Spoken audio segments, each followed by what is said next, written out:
खून मांगता तालाब, धनौरा गांव अपने आप में एक जीवित किंवदंती था।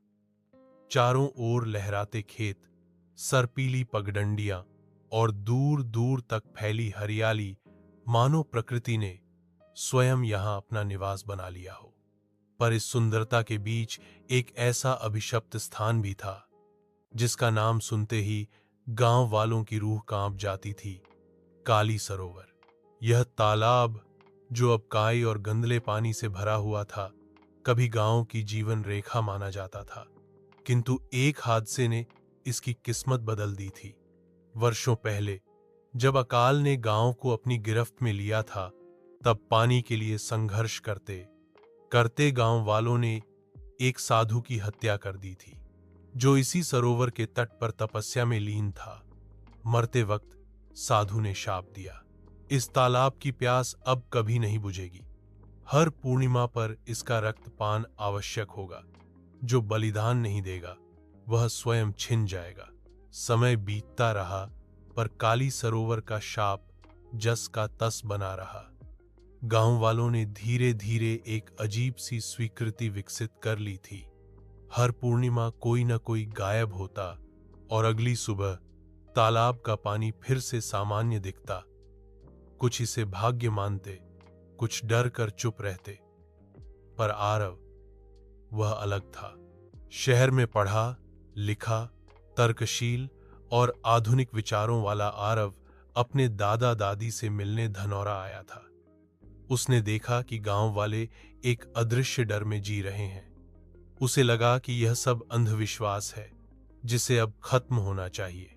एक दिन पंचायत के बीच आरव ने घोषणा कर दी, इस पूर्णिमा की रात मैं अकेला काली सरोवर के किनारे रहूंगा।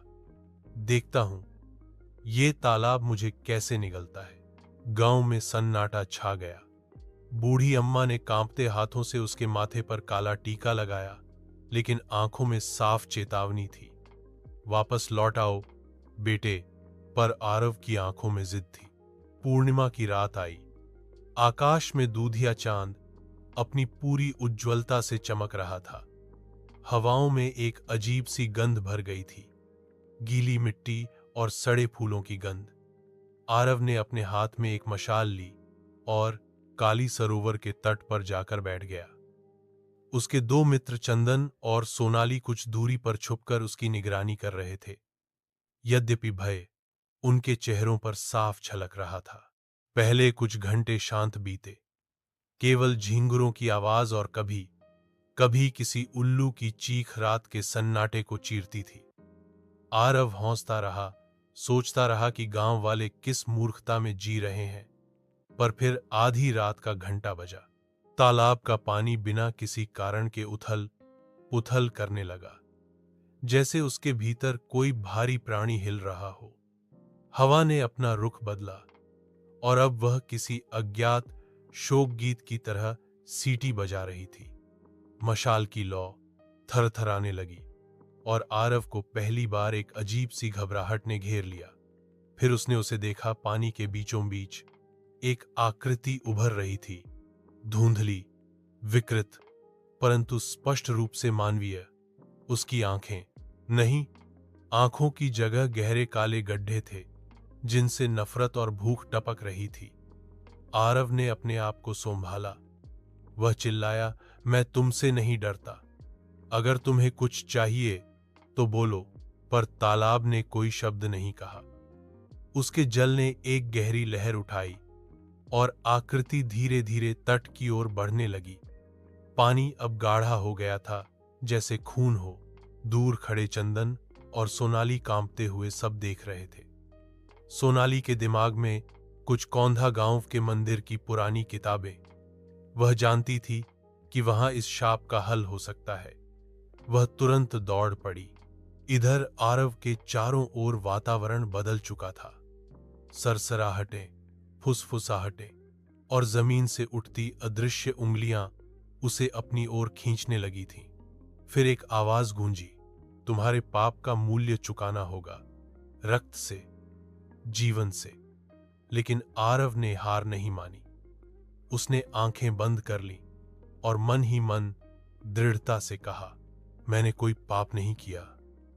जो किया था वह मेरे पूर्वजों ने किया। मैं क्षमा मांगता हूं, पर मैं अपना जीवन नहीं दूंगा। तालाब की लहरें अचानक रुक गईं। वह आकृति बीच में ही ठहर गई। तभी सोनाली लौट आई। हाथ में एक ग्रंथ था। उसने चिल्लाकर आरव से कहा, प्रायश्चित करो, बलिदान नहीं, प्रायश्चित चाहिए। आरव ने तुरंत हाथ जोड़कर साधु की आत्मा से क्षमा मांगी। उसने वचन दिया कि वह और गांव वाले मिलकर इस सरोवर की सेवा करेंगे, जीवन देंगे, पानी देंगे, प्रेम देंगे, कोई और जीवन नहीं लेंगे। धीरे धीरे सरोवर का रंग सामान्य होने लगा। आकृति फीकी पड़ने लगी। हवाओं ने अपना रुदन बंद कर दिया। सवेरा हुआ।